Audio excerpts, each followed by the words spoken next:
Hello friend, DT কোচিংয়ের সকলকে স্বাগত। আজ এই ভিডিওতে আমরা একটি প্রথম শ্রেণীর সংবাদপত্রে যেভাবে খবর পরিবেশিত হয়েছে সেই সম্পূর্ণ খবরটি তুলে ধরব।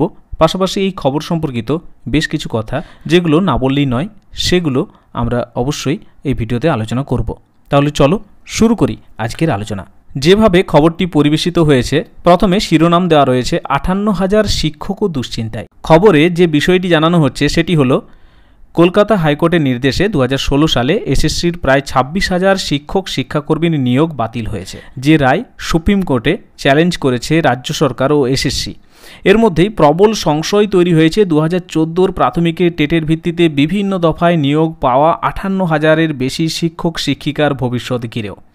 গত সপ্তাহে অন্ধ্র বিজেপি বিধায়ক অমরনাথ শাখা হুঁশিয়ারি সুরে বলেছিলেন 30শে এপ্রিল আরও 59,000 শিক্ষক শিক্ষিকার চাকরি চলে যেতে পারে। তিনি কোনো মামলার কথা উল্লেখ করেননি, যদিও ঘটনাচক্রে 30শে এপ্রিল অর্থাৎ মঙ্গলবার কলকাতা হাইকোর্টের বিচারপতি রাজশেখর মান্থার এজলাসে 2014 প্রাথমিকের টেটে বেনিয়ম সংক্রান্ত মামলার শুনানি ছিল। এদিন হাইকোর্ট কোনো চাকরি প্রার্থীর নিয়োগ খারিজ করেনি। তবে এদিন বিচারপতি মান্থা যে ইঙ্গিত দিয়েছেন তাতে শেষমেশ 2014 টেটে বেনিয়মের অভিযোগ মান্যতা পেলে তার ভিত্তিতে 2016, 2020 এবং 2022 সালে প্রাথমিকে যে নিয়োগ হয়েছে তার সবটাই বাতিল হয়ে যেতে পারে বলে অনেকের আশঙ্কা, এবং সেজন্যই সব মিলিয়ে প্রাথমিকের এই 58,000-এর বেশি শিক্ষক শিক্ষিকার অস্বস্তি বেড়ে গিয়েছে। এমনটাই কিন্তু খবর পরিবেশিত হয়েছে। দেখো, তারপর ইতিমধ্যে বিচারপতি মান্থার এজলাসে 2014 সালের টেটে ব্যাপক বেনিয়মের ইঙ্গিত দিয়ে দুর্নীতির মামলায় সিবিআই রিপোর্ট জমা দিয়েছে। আদালতে জমা পড়া সিবিআইয়ের তথ্য অনুযায়ী নকল ওয়েবসাইট তৈরি করে বাইরে থেকে লোক নিয়োগ থেকে শুরু করে ওএমআর শিট নষ্ট করে ফেলা, টেটে ফেল করা প্রার্থীদের পাস হিসাবে দেখিয়ে গোটা প্রক্রিয়ায় কীভাবে জালিয়াতি হয়েছে তার বিস্তারিত বিবরণ রয়েছে। এ নিয়ে মঙ্গলবার প্রাথমিকের শিক্ষা সংসদের বক্তব্য জানানোর কথা ছিল, কিন্তু এদিন আরও কয়েকজন প্রার্থী মামলায় যুক্ত হওয়ার আবেদন জানান। আদালত সবাইকে মামলায় যুক্ত হওয়ার অনুমতি দিয়েছে। সব পক্ষের বক্তব্য শুনে আদালত নির্দেশ দেবে বলে জানিয়েছে। আগামী 8 সপ্তাহ পরে মামলা শুনানি, তার আগে সব পক্ষকে হলফনামা দিতে হবে। 2014 সালের টেট পরীক্ষার উপরে 2016, 2020, 2022 সালে প্রাথমিকের শিক্ষক নিয়োগ হয়েছে। এর আগে 2016 নিয়োগে বেনিয়মের অভিযোগে প্রাক্তন বিচারপতি অভিজিৎ গঙ্গোপাধ্যায় মোট 32,000 শিক্ষকের চাকরি বাতিলের নির্দেশ দিয়েছিলেন। যদিও পরবর্তী সময়ে সুপ্রিম কোর্ট সেই নির্দেশের উপর স্থগিতাদেশ জারি করে। শীর্ষ আদালতের নির্দেশে মামলাটি বিচারপতি তপব্রত চক্রবর্তীর ডিভিশন বেঞ্চে স্থানান্তরিত হয়। ওই বেঞ্চে বর্তমানে 2014 টেটের ভিত্তিতে 2016, 2020, 2022 সালের প্রাথমিক নিয়োগে বেনিয়মের মামলাগুলি শুনানি চলছে। সেখানেও সিবিআই প্রাথমিকের দুর্নীতি মামলায় ধৃত কুন্তল ঘোষদের অভিযুক্ত করে গোটা নিয়োগ প্রক্রিয়ায় যেভাবে বেনিয়ম হয়েছে তার তথ্য জমা দিয়েছে। এদিন বিচারপতি মান্থার এজলাসে টেটের দুর্নীতির শুনানিতে উঠে আসে এই প্রসঙ্গ।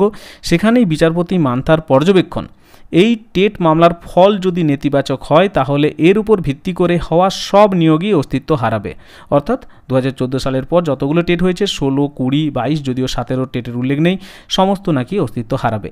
এর আগের শুনানিতে বিচারপতি মান্থা প্রাথমিক শিক্ষা পর্ষদ ও সিবিআইকে নির্দেশ দেন আসল ওএমআর শিট সামনে আনতে হবে।